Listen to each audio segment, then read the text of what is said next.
happiness. What is that? To some, it's materialistic things. To some, it's romantic relationships. And for others, it's family. As my mother always says, my kids are my life. But what happens when you lose all your money? Or you break up with someone, or you go through a divorce, or a family member dies? Does that mean you die as well? We are given many gifts in this life. But we oftentimes we forget to appreciate the gift of life.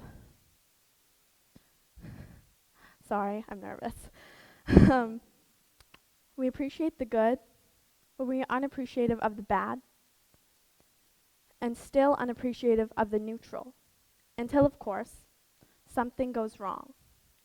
Then we wish life could be normal again. But the truth is, life is never normal, and no moment means more than any other. This moment is the only thing that matters. So who am I? Oh, sorry. Oh, wait. This is me. My name is Asia Debrugge. I'm 14 years old, and this picture pretty much sums up most of my personality. But my childhood was very tough, and what I'm about to talk about could have been an aftershock of that. So now I'm going to take you through some of my many phases. Like many teens and preteens, during middle school I went through phases, but not your typical teen phases, and when I would go through each of these, I would only talk about and be interested in the thing that I was interested in. And so I'm pretty sure the people around me were pretty annoyed. So here's me. I look pretty normal. It was about the end of 7th grade. I was a girly cheerleader, and I had this boyfriend. I found out he was extremely Christian, and I realized that I had to be extremely Christian in order for him to like me. So I changed myself. I did that for a while, until he broke up with me and told all my friends terrible things about me that weren't even true. So I was depressed for a while, and I quit cheerleading. Then I became a Muslim. That caught you off guard, didn't it? And in no way am I bashing any of these religions. They're wonderful religions. I just entered them for the wrong reasons, and they just weren't for me. To give you a gist of how overboard I went with this, the rest of my family was not Islamic, so we were still celebrating Halloween. I carved a mosque into my pumpkin. Yeah.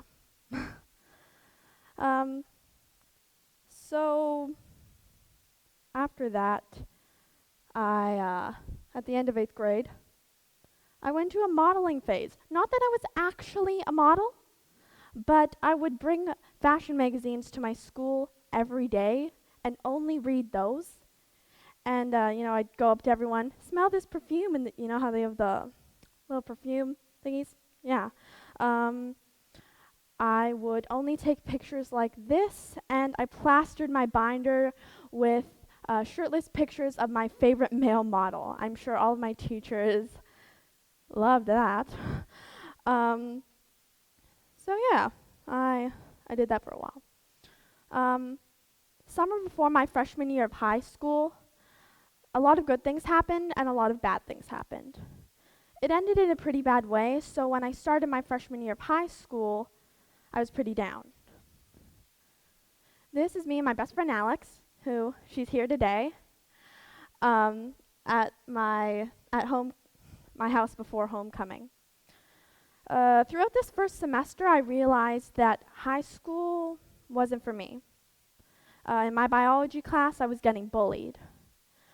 It wasn't physical or like they were swearing at me, but if I tried to enter any sort of conversation, they would completely block me out and say, "Stop talking to me," or they just make fun of me. And when you're already feeling depressed, torn, hated, and worthless every single day, it starts to hurt. There's something important about this window. It's my window. But many times during my first semester as a freshman, I would come home, lay on my bed, look out that window, and contemplate walking on my roof and jumping off. And I hated being depressed because oftentimes I was the one giving others advice. I'm not really one to plaster all of my feelings on Facebook for everyone to see, so nobody really knew. And I would talk to my mom about things, but really I was the one in the driver's seat. And it's kind of hard to help someone in that situation.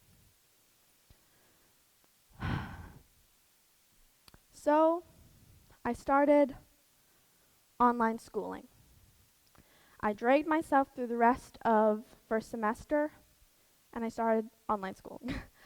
I began to smile again. I would walk through the mall, and I didn't feel like everybody was judging me anymore. And if they were, I really didn't care. But this transition didn't just happen as soon as I stopped going to high school. I started reading my favorite books. I started educating myself about myself. And I realized something. I didn't need to find myself anymore. Going through all these religions, phases, everything, that wasn't who I was. Because I was me. I was already here, and I didn't need to be anything different or be the same as everyone else to mean something. This is me now. 1 p.m. at the beach during a school day when everybody else is school. I can do that now. Oh yeah. And I've realized my life purpose. Helping others. And making them feel like they're not alone in this world. Because that is one of the worst things you can feel. And I've learned to live in the moment.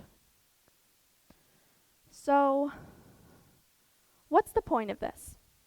What's the point of me telling you about my struggles and myself?